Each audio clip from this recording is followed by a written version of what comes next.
Brethren, we're in the process of a countdown to the next of God's annual festivals. We are approaching the halfway mark of that particular 7-week countdown. Now, I say countdown because it is a holy day that is different from other festivals of God in the sense that it is not celebrated on a fixed date, on a particular day of the month, but rather it is a festival whose date must be calculated or counted from year to year. It is the festival that we call in the New Testament the Feast of Pentecost. It is the festival that is called in the Old Testament the Feast of Weeks, or sometimes the Feast of First Fruits Harvest. Now, it is called the Feast of Weeks, or the equivalent of that is Pentecost. Pentecost is a Greek word. You didn't know you knew so much Greek, but that's what it is. It's just a word in the Greek language that has to do with 50. Because 7 weeks were to be counted, we're told in the Old Testament in Leviticus 23 that 7 weeks were to be counted, and on the day following the 7th week. Now, 7 weeks is 49 days, and the next day makes the 50th day. So, in the Old Testament it was the Feast of Weeks. 7 weeks were to be counted. In the New Testament it's commonly called Pentecost, which is the term we usually use. A count of 7 weeks or of 50 days. It began on the Sunday during the days of unleavened bread, the day that represented in Old Testament Israel the beginning of the first fruits harvest. And Israel began a countdown, a counting of week after week until finally the 7th week, the 7th Sabbath, had occurred, and then the day following that was this particular festival that we call Pentecost. Now, we are, as I say, almost halfway into our count because there are yet 4 Sabbaths there are yet 4 Sabbaths that are remaining, and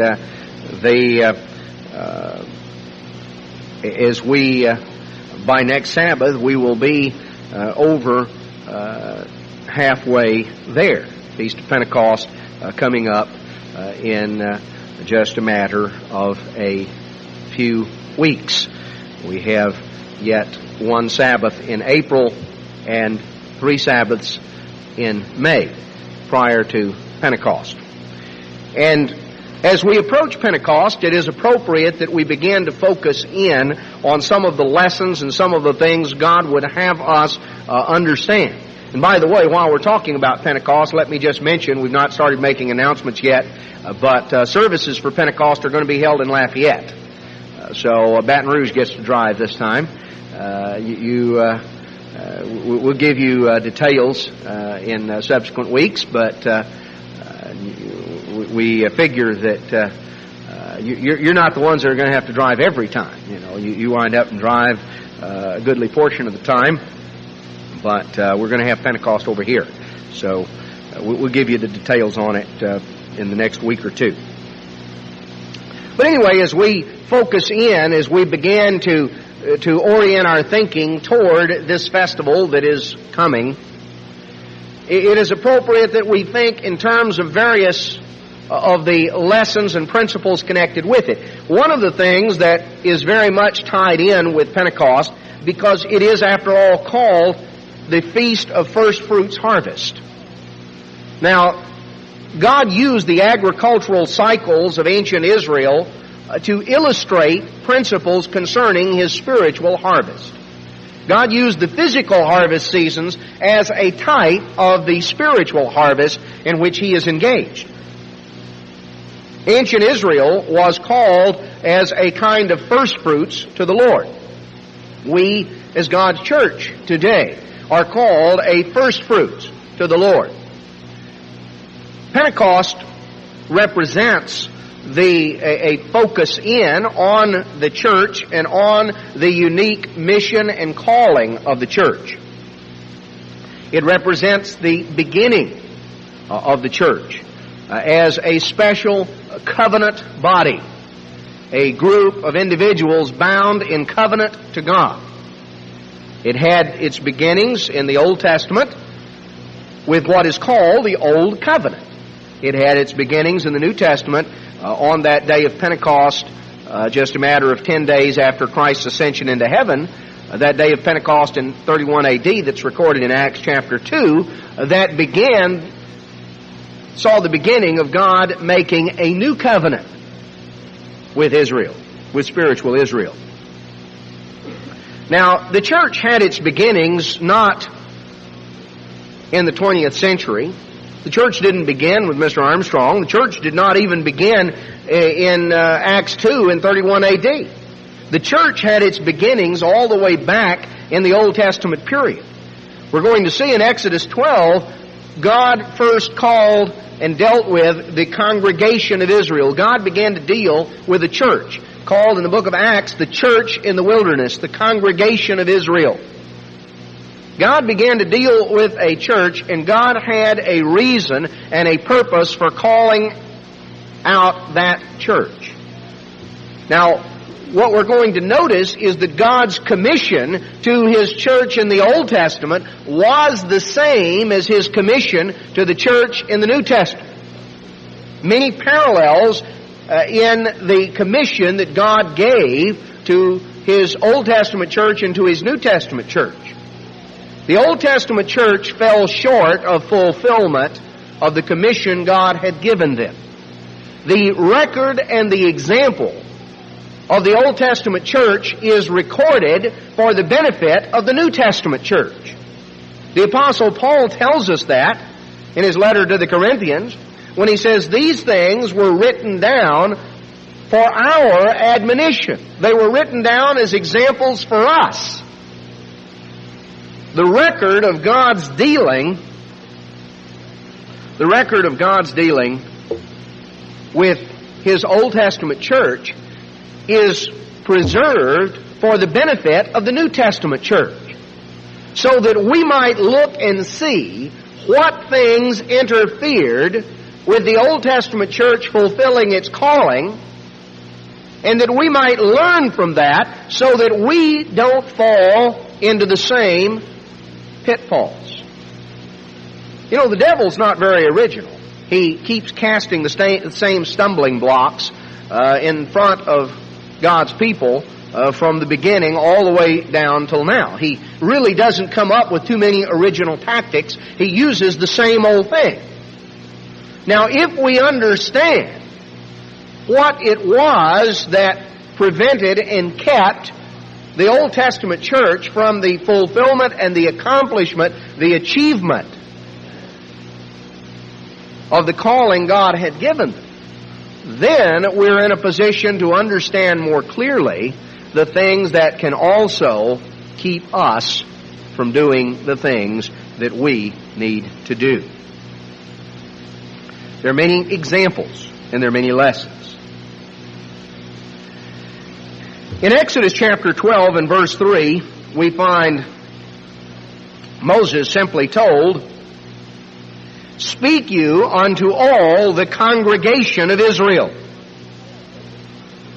This is the beginning of God dealing with a church, with a congregation. So here was the beginning of the church.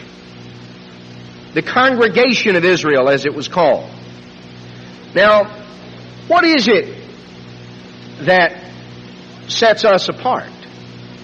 What do we do to come into the church?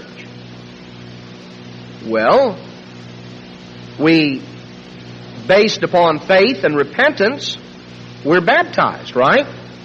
How do you become a part of the church?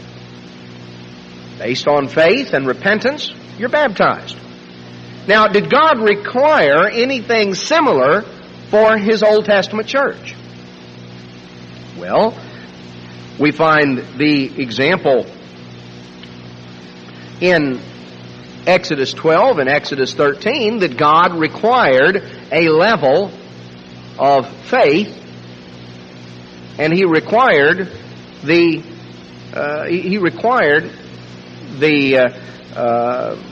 repentance in the physical sense. Now notice what God required. Did he require faith?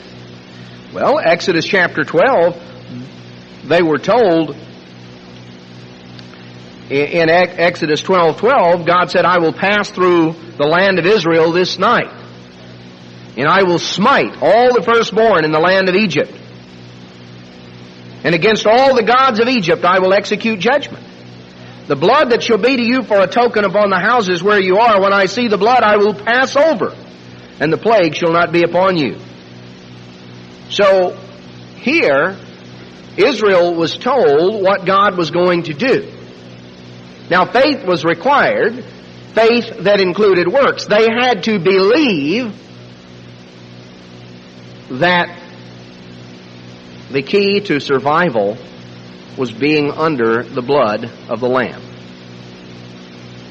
Because if they didn't believe what God said, and they were not under the blood of the Lamb when the death angel passed through, their homes would not have been passed over and exempted from death.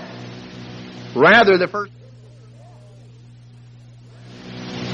So, faith was required. They had to believe God. And based on that, Exodus 13 tells us about the Exodus. Now, let's notice in Romans chapter 6 and verse 16, just hold your place in Exodus. We're going to be coming right back there. Exodus 6 verse 16 tells us, Know you not to whom you yield yourselves, servants to obey, his servants you are to whom you obey, whether of sin unto death or of obedience unto righteousness. See, chapter 6 verse 1 tells us, Shall we continue in sin, that grace may abound? Whoever we yield ourselves servants to, his servants we are. Now Israel had been the servants of Pharaoh. They had been servants in Egypt. Did God intend for them to stay in Egypt? No. Exodus 13 is the story of God bringing them out of Egypt. Exodus 13:3, Moses said unto the people, Remember this day in which you came out from Egypt, out of the house of bondage. For by strength of hand the Eternal brought you from this place. We're told that God brought them out. God delivered them from bondage, and they followed. They came out of Egypt. They came out of bondage. They came out of sin. Egypt was a type of sin. First and foremost, they had to believe God. They had to believe in the importance of the sacrifice of the Lamb and the placing of the blood of the Lamb on their doorpost. And then they had to follow God out of Egypt. And when they followed God out of Egypt, they were led up to the Red Sea. And in Exodus 14, we find that the children of Israel, in Exodus 14:22, went into the midst of the sea upon dry ground. And the waters were a wall unto them on their right hand and on their left. So God led them through the Red Sea. Now in 1 Corinthians chapter 10, in verse 1, Moreover, brethren, I would not that you should be ignorant how that all our fathers were under the cloud, and they all passed through the sea, and they were baptized unto Moses in the cloud and in the sea. Now maybe you never thought of Israel being baptized, but you know to be baptized is to be immersed or plunged into water. Now, they were covered. They had water all around them. This is an example of how you can get baptized and not get wet. See, they were covered by the cloud overhead. That's water, water vapor. They got the walls on each side. If the water had come in, they'd really been buried in it. This great, tremendous walls of water. If you've ever seen, and probably most of you have, the movie The Ten Commandments, that's one section of the movie that is very impressive. As you see the great walls of water, and you see the Israelites going over through the Red Sea. Now, They had to believe God. They had to leave Egypt. They had to leave the house of bondage. And to do so, they went through the Red Sea, which was a type of baptism. And Paul said in 1 Corinthians 10:2 that it was a type of baptism. So what we find is, at least in a physical, figurative sense, faith and repentance and baptism. Now, that, of course, is what God requires of us in the New Testament to become a part of His church. Faith, repentance, and baptism. They went through it in a physical and figurative sense. We go through it in both a literal and a spiritual way. But they were called, they were brought out, they were made a special people. They were made the congregation of Israel, God's church. They were brought to Mount Sinai, and as you trace through the account, we find in Exodus 19, verse 1, the third month, when the third month arrived. Now, Pentecost, though it is always counted, always comes in the first week of the third month. So here they came to Mount Sinai just at the time prior to Pentecost, the second of the three festival seasons. They came here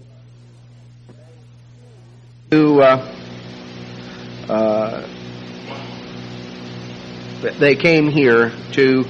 Mount Sinai, and they came on the same day of the week. We're told that they had left Egypt, which was on a Thursday. We're going to see that they were told to be ready against the third day. Friday would have been the first, Saturday the second, and Sunday, Pentecost, was the third day. This is what they were told in verse 11 of Exodus 19, which would bring them to this time that we know as Pentecost, the first celebration of the Feast of Weeks, or the Feast of First Fruits Harvest. Now, God had brought them here. This was where He proposed and made the Old Covenant and spoke the words of the Ten Commandments to them. That's recorded in Exodus 20, which was the basis of the covenant. You know, they had an ark, and it was called the Ark of the Covenant. Now, why do you call it the Ark of the Covenant? Because it was an ark or a container that contained the covenant. What was in it? The 2 tables of stone on which God had written that contained the 10 Commandments. So the basis of the Old Covenant was the 10 Commandments, written by the finger of God on tables of stone. God called them, and what did He tell them? In Exodus chapter 19 and verse 3, Moses went up unto God, and the Eternal called to him out of the mountain, and He said, You shall say to the house of Jacob, and tell the children of Israel, You have seen what I did to the Egyptians, and how I bore you on eagle's wings, and brought you unto myself. Therefore, if you will obey my voice indeed, and keep my covenant, then you shall be a peculiar treasure unto me above all people, for all the earth is mine, and you shall be unto me a kingdom of priests and a holy nation. These are the words which you shall speak to the children of Israel. So Israel was told that God had brought them to Himself. God had brought them to enter into a special covenant relationship with Him. We're going to go in another sermon between now and Pentecost. We're going to go into the subject of covenants and understand all of the covenants, because they're more than just 2. Understand the covenants that God has made, and understand what is a covenant, and to what extent there is force and effect and validity of those covenants today. Which ones? But notice right here, it says, You keep my covenant, in verse 5, you shall be a peculiar treasure unto me. Be something very special. And You shall be unto me a kingdom of priests and a holy nation. So this is what God called Israel to do. They were to be a peculiar people. They were to be a holy nation. They were to be a kingdom of priests. This was the commission to the Old Testament church. Notice in Deuteronomy chapter 4. Deuteronomy 4 verse 1. Hearken, O Israel, unto the statutes and unto the judgments which I teach you for to do them, that you may live, and go in and possess the land which the Lord your God, the God of your fathers, gives you. You shall not add unto the word that I command you, neither shall you diminish aught from it, that you may keep the commandments of the Eternal. You've seen what the Eternal did. Now notice why. Verse 5, I've taught you the statutes and judgments even as the Lord my God commanded me, Moses tells them, that you should go into the land where you go to possess it. Keep therefore and do them, for this is your wisdom and your understanding in the sight of the nations, which shall hear all these statutes and say, surely this great nation is a wise and understanding people. For what nation is there so great, who has God so near unto them, as the Lord our God is in all things that we call upon Him for? What nation is there so great and that has statutes and judgments so righteous as this law which I set before you this day? Only take heed to yourselves and keep your soul diligently, lest you forget the things which your eyes have seen, unless you depart from your heart, unless they depart from your heart all the days of your life. So, Israel was told that down in verse 20, the Eternal has taken you and brought you out of Egypt, out of the iron furnace, even out of Egypt, to be unto Him a people of inheritance, as you are this day. Now, they were told that these commandments that they were to do, these things, this is your wisdom and understanding in the sight of the nations, in the sight of the Gentiles. They were to be a light to the world. They were to be a light to the nations. They were to set an example that the Gentile nations would look to and would see and would be so deeply impressed with the results and the consequences and the blessings that Israel had, that they would come and desire to learn of God's laws and God's truth, because they would be attracted by the light. You know, light attracts. You know, it's interesting. You put out light at night, you know, and you get moths and all kinds of things are attracted to it. You know, it's interesting.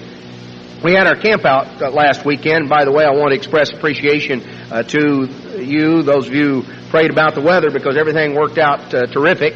Rained and stormed all around, but we had, it was great where we were.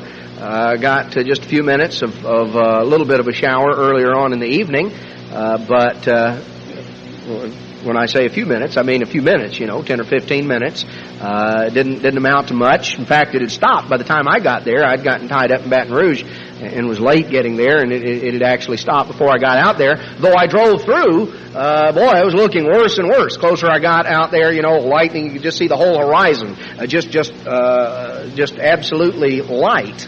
You know, it was stormy and everything. When I finally got out there to Chris Bazer's place, I drove on, got out, you know, not a drop was falling.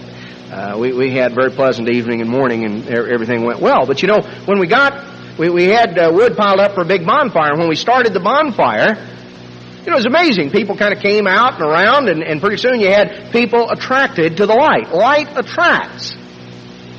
Light attracts, unless you're up to something no good, and then light repels. You know, that's what Christ said in John. He said, you know, this is the condemnation, that light has come into the world. Men love darkness rather than light because their deeds are evil. If you're up to something you shouldn't be, you don't like the light. You want to go, you know, get in the dark, find a dark place somewhere. But if light has a normal attraction, we're attracted to light. Israel was to be a light to the Gentiles.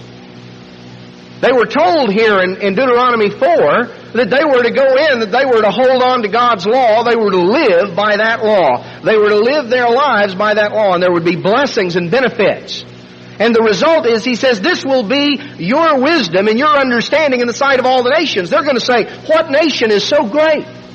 All the nations around are going to be so impressed that they're going to want to learn.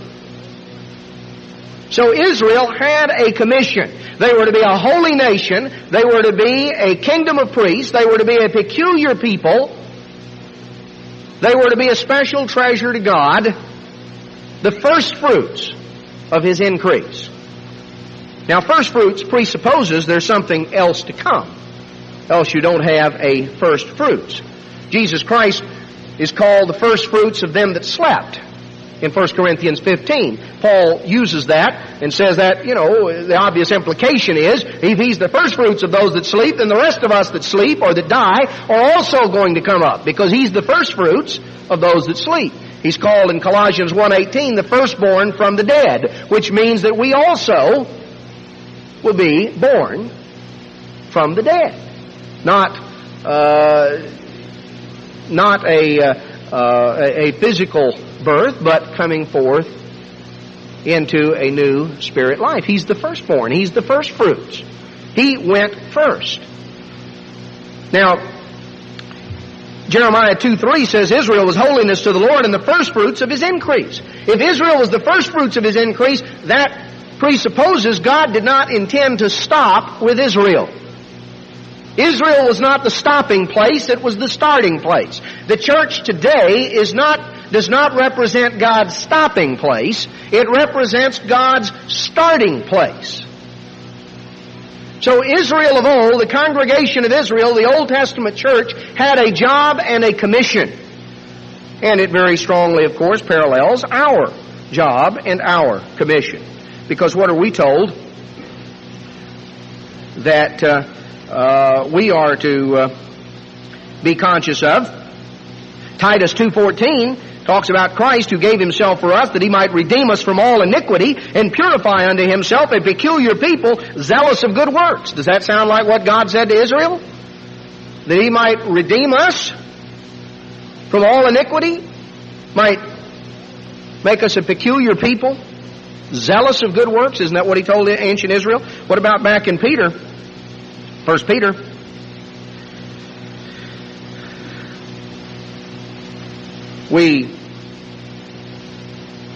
We're told that we're to be a holy people, a holy nation. In 1 Peter 1:15, we're to be holy in all manner of conduct. Coming on down in chapter 2, that we are to be built up, verse 5 of chapter 2 of 1 Peter, a spiritual house, a holy priesthood. Down in verse 9, we're a chosen generation, a royal priesthood, a holy nation, a peculiar people, that you should show forth the praises of Him who has called you out of darkness and into His marvelous light. Wow, that in fact is actually taken and quoted from what we were just reading back in Exodus and in Deuteronomy. See, Peter quoted what God told the Old Testament church. Peter quoted it in the New Testament church and said that's the purpose, that's the commission, that's the job, that's the calling of the New Testament church. That's what we're all about. So God called the Old Testament church and the New Testament church, and we find the same things. Called as a chosen nation, a royal priesthood, a peculiar people, a holy nation. Called to show forth the praises of God, to put the law of God into action. Jesus said to His disciples, "You are the light of the world." So Israel of old was to be a light to the Gentiles. Israel, in the spiritual sense, the church, the church of God, is to be a light to the world. Now, we find that there is a similarity of commission, a similarity of responsibility. How did the congregation of Israel, what did they do? How did they respond to their commission? Well, we find that things didn't go very well. Deuteronomy chapter 31 and verse 26. Notice what Moses told them at the end of his life. He said, "Take this book of the law and put it in the side of the ark, put it in the side of the ark of the covenant of the eternal your God, that it may be there for a witness against you. For I know your rebellion and your stiff neck. Behold, while I'm yet alive with you this day, you've been rebellious against the Lord. How much more after my death? So Moses said, look, he said, I don't kid myself. I know all the trouble and the headaches I've had to put up with you people while I'm alive, and I hate to think what you're going to do when I'm dead. So they weren't getting off to just a real rousing start 40 years down road from God's calling. So he's told them, verse 29, he says, I know after my death you're going to utterly corrupt yourself and turn aside from the way which I have commanded you, and evil will befall you in the latter days. Because you'll do evil in the sight of the Lord to provoke him to anger through the work of your hands. And Moses spoke in the ears of all the congregation of Israel the words of this song until they were ended. So chapter 32 represents a song that Moses composed that he gave them.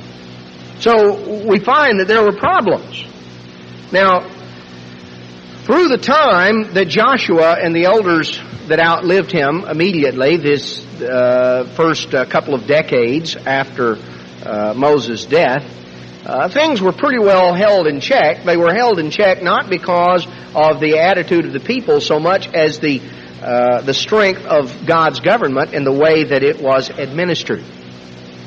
You see, what we find throughout the history of the Old Testament church over and over was an alternating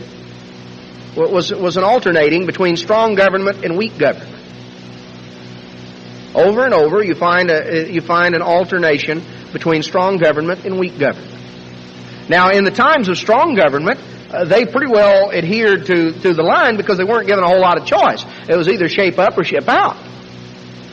But there were periods of weak government and periods not merely of weak government, but that even went beyond that, periods where wrong examples were set, not merely weak administration, but absolutely wrong examples. And of course, what we find is that in periods of weak government, the people departed from the law, and in periods of bad examples, they really departed from the law. So what becomes apparent as we go through is the fact of how little any of the principles of God were internalized in the lives of individuals. Now, there were individual exceptions. In the period of depravity of the judges, when even at the top of the priesthood, Eli and his sons, certainly Eli was an example of very weak government. We're not given the impression that he was himself so much personally corrupt as he was a very weak individual when it came to administering God's government. He simply put up with a lot. His sons were corrupt. Eli was weak. His sons were corrupt.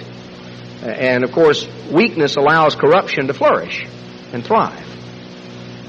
Because corruption has to be weeded out. Now, Eli administered God's government in a weak fashion. His sons were corrupt, set a horrible example, and the whole spiritual and moral and ethical life of the people deteriorated and degenerated. But even in the context of that, we find a young man by the name of Samuel that did what was right and set a good example, and people respected him. Over and over through the pages of the Old Testament, we find that even in the worst periods, there were individuals who walked with God, who were sincere in their own private personal lives, and who really did what God said regardless of what was going on around them. Now, there are lessons. Judges tells us, the book of Judges in chapter 2, Judges 2:7, the people served the eternal all the days of Joshua and all the days of the elders that outlived Joshua, who had seen all the great works of the Lord that he did for Israel. And Joshua, the son of Nun, the servant of the Lord, died. He was 110. They buried him in the border of his inheritance. And verse 10, also all the generation were gathered unto their fathers. And there arose another generation after them which knew not the Lord, neither nor yet the works which he had done for Israel. And the children of the Lord, the children of Israel, did evil in the sight of the Lord and served Baal. We find they forsook the eternal God of their fathers that brought them out of the land of Egypt. They followed other gods, the gods of the people round about them. They forsook the eternal, verse 3, served Baal and Ashtaroth. The anger of the Lord was hot against Israel. He delivered them into the hands of the spoilers. He sold them into the hands of their enemies. And the hand of the Lord was against them for evil, verse 15. And they were greatly distressed. Verse 16, the Lord raised up judges which delivered them out of the hand of those that spoiled. They wouldn't hearken to their judges, but they went a-whoring after other gods, bowed themselves to them, turned quickly out of the way which their fathers walked in. Verse 18, when the Lord raised them up judges, the Lord was with the judge, delivered them out of the hand of their enemies, because God felt sorry for them because of all their problems. Verse 19, came to pass when the judge was dead, they returned and corrupted themselves more than their fathers, following other gods. Verse 20, the anger of the Lord was against Israel, because they transgressed. And so ultimately we're told that in verse 21, I also will not henceforth drive out from before them the nations which Joshua left when he died, that through them I may prove Israel whether they will keep the way of the Lord to walk therein as their fathers did keep it or not. Therefore the Lord left those nations without driving them out hastily, neither delivered he them into the hand of Joshua. You know why God left the Canaanites in the land? To test and prove Israel, to see what they would do. And the world, here what we notice is the very opposite. God gave Israel the law, He gave them the truth, and He said, you go and set an example and let the Gentiles be attracted to you. What did Israel do? Instead of setting an example and letting the Gentiles come to them, they went to the Gentiles. They wanted to go be like them. They wanted to become like the nations. The problem of assimilation is something that we find throughout the history of God's congregation. It's what we find in the Old Testament. It's what we find prophetically in Revelation 2 and 3. The tendency to blend in, to lose our separateness as a peculiar or special people, to lose our special identity, and to blend in with the world and to become lost. There are various groups over the years that represent that, even in terms of recent history. There's a group there are various groups that at various times split off and represented actually the bulk of the people that sort of lost their identity. We could find, as we trace back through the history of God's church, there were a group of people in the late Middle Ages, prior to the time of the Protestant Reformation. There were a group of people that represented the beginnings of the Sardis era of God's church.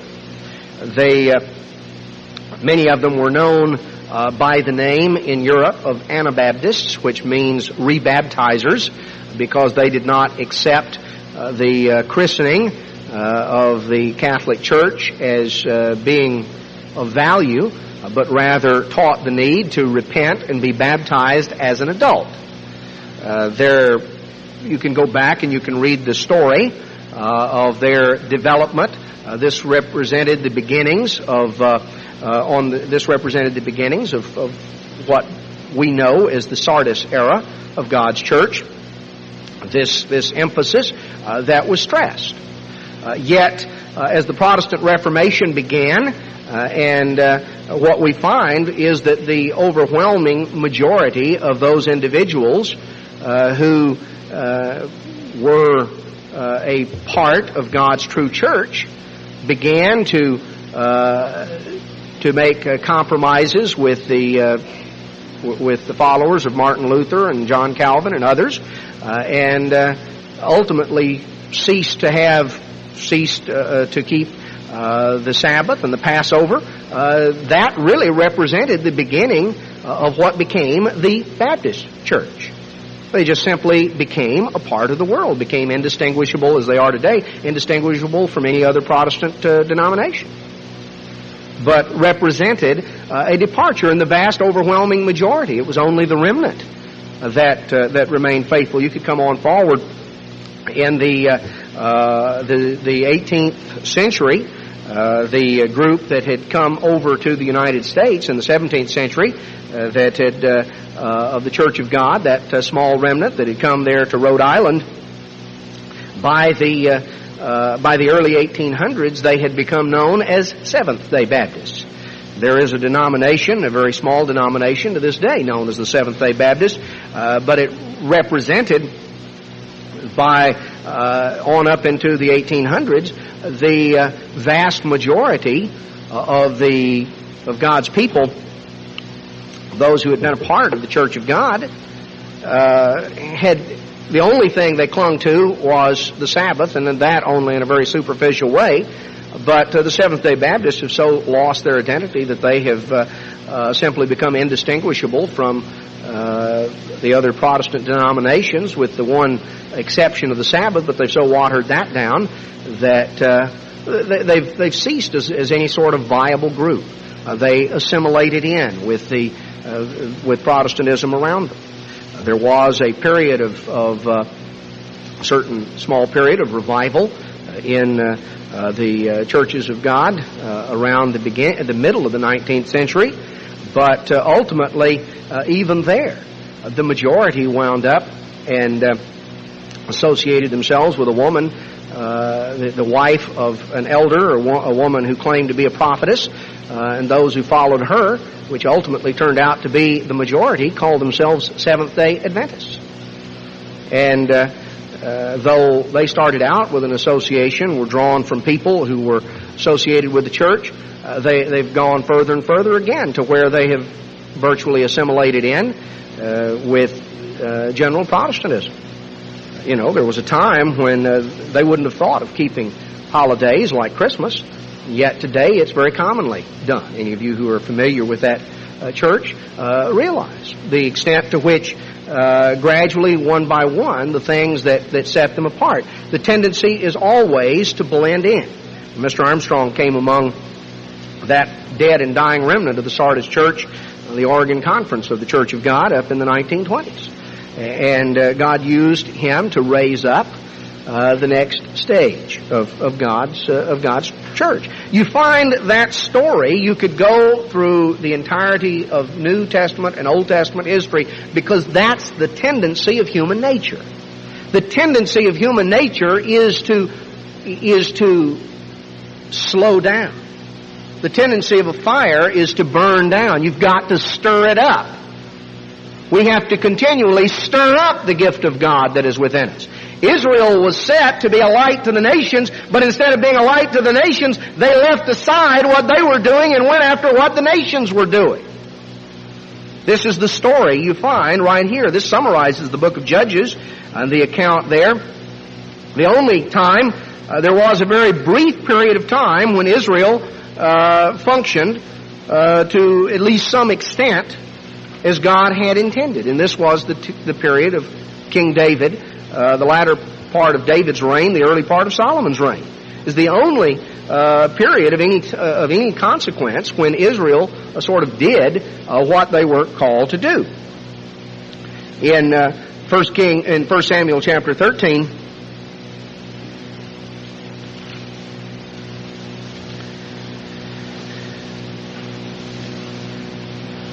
in verse 14, we find that Saul was told, "Your kingdom shall not continue. The Lord has sought him a man after his own heart. The Lord has commanded him to be a captain over his people, because you haven't kept that which the Lord commanded you." So, over and over, you see, when those who were in a responsible position did not follow through, ultimately, God raised up someone who would be faithful. He raised up David, replaced Saul, because Saul would not follow through. Now, David set the stage, and in the very early years of Solomon's life, notice what Solomon did. Let's notice in 1 Kings 4. 1 Kings 4:29. God gave Solomon wisdom and understanding exceeding much, and largeness of heart even as the sand which is on the seashore. Solomon's wisdom excelled all the wisdom of all the children of the east country and all the wisdom of Egypt. Solomon had greater wisdom than all of the supposed great wisdom of the east. You know, people want to look for in some obscure place. Well, the place to look is the Bible. That's where you find wisdom. Solomon had more wisdom than all the children of the East and all the children of Egypt. He was wiser than all men. And it names all various ones, Ethan the Ezrahite, and Heman, and Calcol, and Darda, the sons of Mahal, and his fame was in all nations round about. He spoke 3,000 proverbs and 1,005 songs. He spoke of trees, from the cedar that's in Lebanon to the hyssop that springs out. Well, he spoke of beasts and of fowl and of creeping things and fishes. Solomon was a student. He was a student of science. He studied botany. He studied zoology. He studied every sort of subject. He was a poet. He was a songwriter. He was a compiler of proverbs. And there came, verse 34, of all people to hear the wisdom of Solomon from all the kings of the earth which had heard of his wisdom. Now we have what God said. He said, if you keep my laws, it's going to be your wisdom in the sight of all the nations. For a brief period of time, here was an example being set, and what do we find? All the nations round about began to send emissaries. You know, that's what's going to happen at the beginning of the millennium. Finally, when Israel has learned its lesson and God regathers them and they're established there in Jerusalem, what are we told?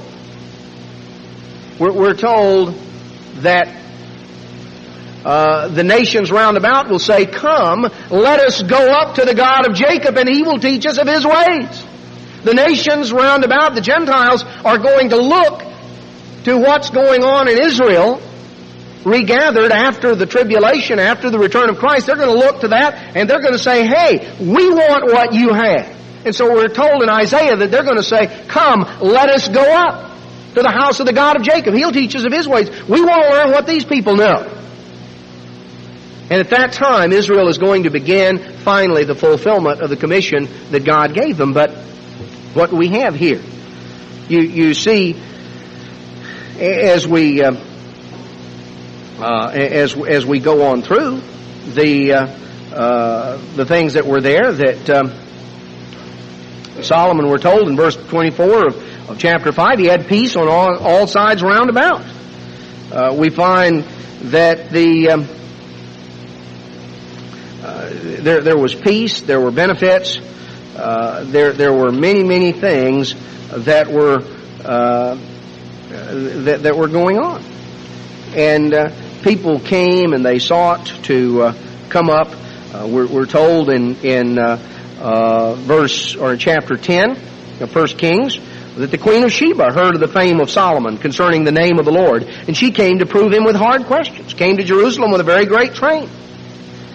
And in verse 6 of chapter 10, she said to the king, it was a true report that I heard of in my own land of your acts and of your wisdom. She ruled over an area that consisted of, Sheba was the ancestor of the royal line of Ethiopia. This was in the area down of what is today northern Ethiopia, southern Sudan. It actually included even a tip of the Arabian Peninsula over there by Yemen and Aden, where the Eritrean Civil War is going on down in Ethiopia now. This is the area. So here was an area to the south of Egypt here was a queen that heard of Solomon's wisdom. And she came from a long journey. And she was deeply impressed. This is a fulfillment, you see, of what was intended. She said in verse 7, she said, I didn't really believe all the things I heard. But now I see that what is here is even greater. Verse 8, happy are your men, happy are these your servants, which stand continually before you and hear your wisdom. Blessed be the Lord your God, which delights in you to set you on the throne of Israel, because the Eternal loved Israel forever, and He made you king to do judgment and justice. She was very impressed. One of the things she noticed was how happy the people were at Solomon's court. She noticed that. She was impressed by the attitude of the people that she saw. There was a time of peace. It was a time of prosperity. It was a time of happiness. It was a time of blessing. But what happened? Chapter 11 tells us King Solomon loved many strange women. He got tangled up. He had a problem. He had a weak spot, and all his wisdom didn't do him a whole lot of good.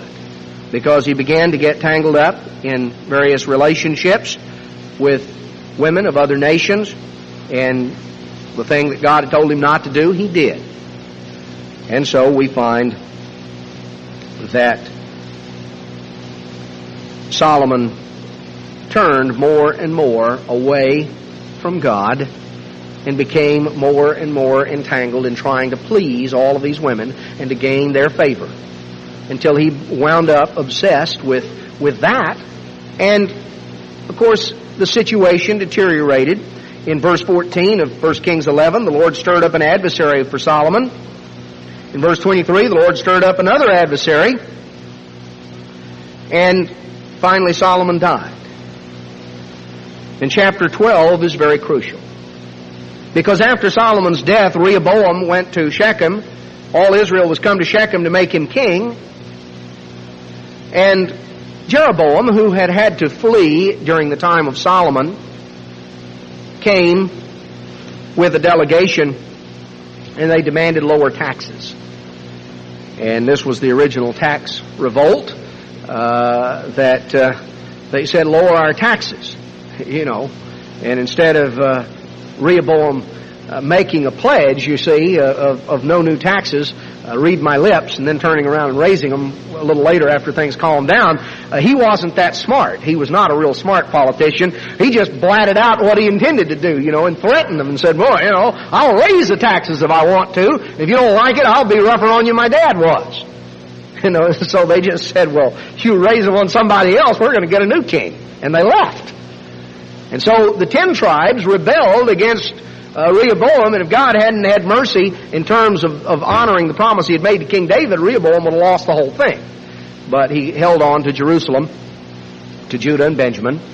And in chapter 13, what we find is then in chapter 12, Jeroboam, who goes up north, Jeroboam, who becomes king over northern Israel, establishes his own religion. He builds 2 golden calves. And he says, look, we're going to have a convenient religion. I'm going to put one calf up north in Dan, one down south in Bethel, so everybody doesn't have to go to the same place. You don't have to go to the trouble and the inconvenience of going all the way down to Jerusalem for the feast. You can come here to Dan and to Bethel and worship these 2 golden calves.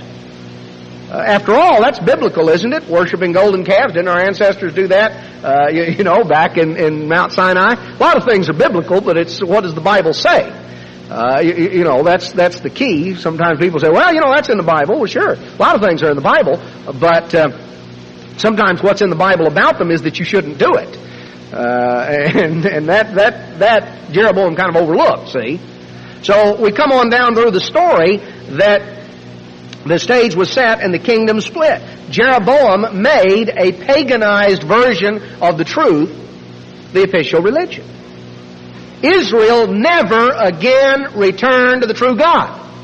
Now things went worse because, if anything, Jeroboam still paid lip service to the God of Israel, and he clung to at least a few of God's laws, but he introduced idolatry, and he changed some of the festivals around, and he did sort of his own thing, made his own brand of religion, but it was sort of a blend.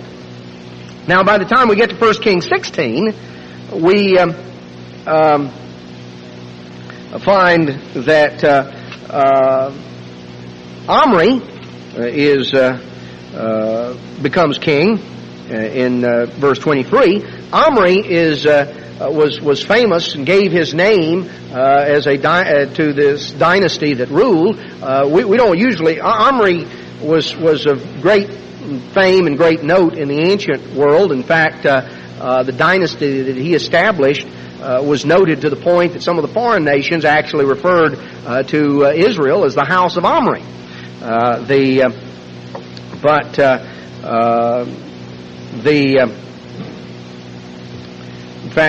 fact, the term Cimmerians, which is the term that the Celtic peoples who migrated into Europe up into northern France and into portions of the British Isles, the Celtic peoples, known as the Cimmerians, that name actually comes from the Assyrian word house of Omri, that is what is described. That's the name that's actually used on the Assyrian monuments when Israel was deported. But Omri, we don't read a whole lot of in the Bible. The main thing Omri, from a biblical standpoint, what we take note of Omri on, is he built Samaria and he had a son by the name of Ahab, who married that sweet, charming Jezebel. And that set the stage for the confrontation with Elijah. But Jezebel did something else. She was the daughter of the king of Sidon, and she introduced Baal worship. Now, the worship of the golden calves was bad enough, but she brought in Baal worship and all of that. And so the situation in Israel went from bad to worse. As you come on down, that you could go through the account here, and you remember the story of Elijah and all of these things. Finally, there was a sort of a reform we read of in 2 Kings 9 and 10. This was sort of the original Protestant Reformation. You didn't know that started way back then. Ancient Israel had a Protestant Reformation way back when, that they stirred up. Jehu was chosen to be the king, and by Elisha, and Jehu's main job was to get rid of the house of Omri, to get rid of Ahab and Jezebel. Ahab was dead, but he was going to get rid of Jezebel. So Jehu came riding up, and you can read the story in 2 Kings 9, how Jehu killed the son of Ahab and Jezebel, who was currently the king, and then comes riding on into town. And in verse 30, when Jehu was come to Jezreel, Jezebel heard it, and she painted her face and tired her head and looked out the window. She figured, she was up to her old tricks again. And Jehu was not to be impressed. He called out and said, "Who's on my side?" And a couple of the servants up there pitched her out the window, which was what Jehu told them to do, and throw her down. So they threw her down. Very gruesome account. Jehu was not a particularly sensitive individual. He went in and ate his meal, and after he finished, he got to thinking about maybe they ought to go bury Jezebel, but the dogs had beat him to her. And that account is given in detail right here in the last few verses of chapter 9. A very gruesome and a very horrible end. Here was a woman who ended in this fashion. God had decreed it so. She was an individual whose beauty was purely external and not at all internal. Her beauty was something that was put on and taken off, and she was, in fact, in verse 22, was noted for her whoredoms and her witchcrafts. Is actually a type of the great whore of Revelation 17. Is actually that pattern. She was notorious for committing fornication with the kings of the earth. That's the way that she built alliances. Well, she had a very horrible death for someone who in God's sight was a very horrible person. Well, in chapter 10, old Jehu comes on. Ahab had 70 sons. Jehu killed them all. He was a sort of a bloodthirsty sort of character. Comes on down in verse 11. He slew all the kinfolks of Ahab, and then he met some of the brothers of some of the relations of the king of Judah. Now, the kings of Judah and Ahaziah, the king of Judah, had married into what was actually the daughter or the granddaughter or the grandson of Jezebel. His mother was Jezebel's daughter. So some of the relatives came in, and this was another branch of the family, and they were at the wrong place at the wrong time. You talk about poor timing. They were showing up, coming to visit. See, they didn't realize that a revolt had taken place. And so Jehu sees them, and he says, "Where are you going?" He said, "Oh, we're coming up to see our kinfolks over there, the children of the king, the children of the queen." And Jehu said, "Take them out and shoot them too." They didn't shoot them. They chopped them up. But anyway, so then he meets up with one of God's servants, Jonadab, and he says, verse 16, "Come with me and see my zeal for the Lord." Now, Jehu was zealous when he thought it suited his purposes. So they got in the chariot and they took off. And as they came on in, Jehu said, "We're having a big party. We're having a big get together for everybody that worships Baal. We're going to get everybody together that worships Baal. We're going to really have a big celebration for Baal." So he got everybody in there, told the priests of Baal, he says, "Check it out. We don't want any interlopers in here. We want to make sure everybody is here to worship Baal." So they were all convinced. They had them all. They were all here. They're going to have this big thing for Baal. Jehu stepped out, sent the army in, and wiped out the whole place. So he wiped out Baal worship. But what did he do? He burned the images of Baal, we're told in chapter 10, verse 26, destroyed Baal out of Israel, verse 28. But in verse 29, from the sins of Jeroboam the son of Nebat, who made Israel to sin, Jehu didn't depart. He didn't leave the golden calves. He didn't really return to God. He just sort of had a Protestant Reformation against the Baal worship that was extant. He just toned down and got rid of a lot of the things, a lot of the trappings of the Baal worship, but he really didn't turn back to the truth. It was sort of a watered down, weak approach. What we find is that there was Israel never returned. Israel never really returned. In verse 32 of 2 Kings 10, in those days the Lord began to cut Israel short. Began the period of decline that ultimately led into Israel going into captivity. Now Judah to the south did have periods of up and down. Judah to the south did have periods of serving God and periods of turning away from God. Israel never returned to true service of God from the time of King Jeroboam. Over and over and over, what we find is the church lost sight of its commission. The church, the congregation of Israel, lost sight of its commission to be a light to the Gentiles, to be a peculiar people, a holy nation, a nation of priests. They lost sight that they were to observe God's law, and that was to be their wisdom in the sight of the nations. They did their own thing. And you can go through the story, and there are many details I don't have time to go into. You know, Judah went through its period of ups and downs, the period of the kings, the ups and downs, the heavy pagan influence, the periods of reform, which were only surface. There were times when certain kings reformed and were strong kings and exercised government strongly, and people kind of fell into line behind them. But there was no real turning to God with the heart. Ultimately, Judah also went into captivity. They came back, and first Zerubbabel led them back, and then later Ezra and Nehemiah came in. Constantly this battle to turn back and to focus in on obeying God. But it never lasted for any time. Never lasted long enough for them to really begin to fulfill that commission. By the time of the New Testament period, there was only left a hollow shell, form without substance, narrow, exclusivist, having a form of godliness but denying the power thereof. That was the state of things at the time of the Pharisees when Christ dealt with them, those who sat in Moses' seat of his day.